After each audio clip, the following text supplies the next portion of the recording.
The digestive system is one of the more complex body systems found in the human body. Now, today we're going to be looking at specifically the digestion of a hot dog with just the bun and the hot dog.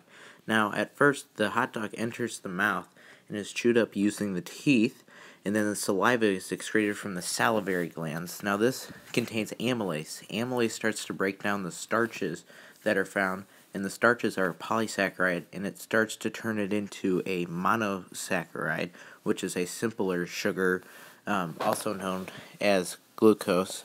So this is one of the more important stages because it starts the breakdown of everything. Now it starts to go down the esophagus, but the epiglottis covers the trachea, that way it doesn't get in there. But then it's pushed down the esophagus using peristalsis, which are involuntary muscle contractions.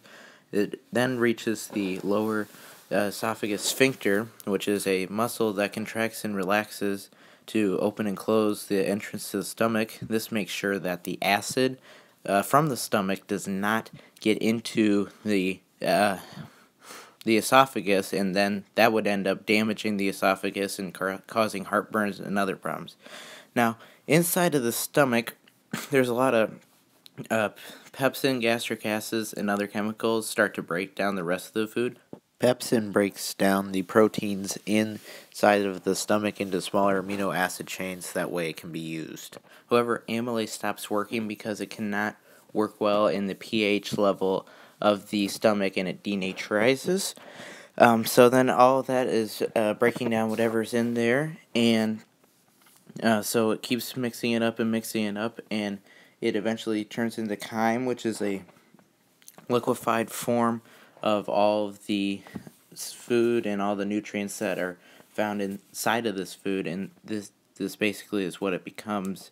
It's rolled up in a ball. Now the pancreas releases some alkaline mixtures that helps this. Then it goes through the prolactic sphincter to go to the small intestine. However, bicarbonate is released, and because the stomach has so much acid in it, it starts to neutralize some of this acid. That way it can enter the small intestine without hurting it.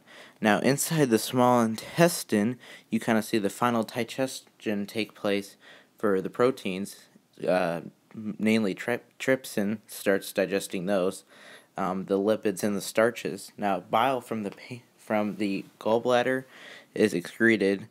It actually is made inside of the liver, and then it is stored in the gallbladder, and then it's released, and this starts to break down the lipids for the use.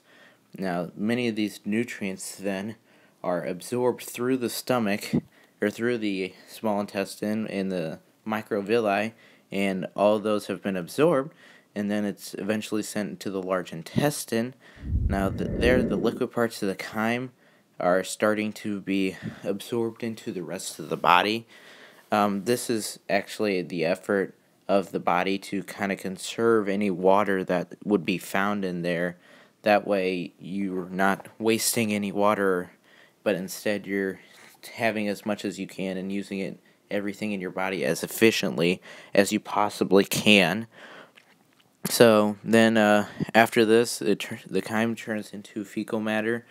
This fecal matter is pushed further and further through the digestive tract, through, again, the active peristalsis, kind of the same thing as how it worked in the esophagus. And then eventually it finally gets to the end and exits the body from the rectum or anus, and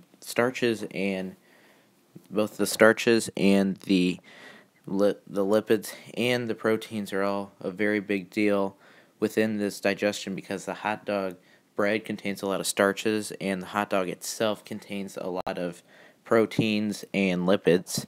So the main function of the digestive system, though, is to make sure all of these nutrients are absorbed. I hope you enjoyed this, and I hope this was very informational and helpful to everyone. Thank you very much.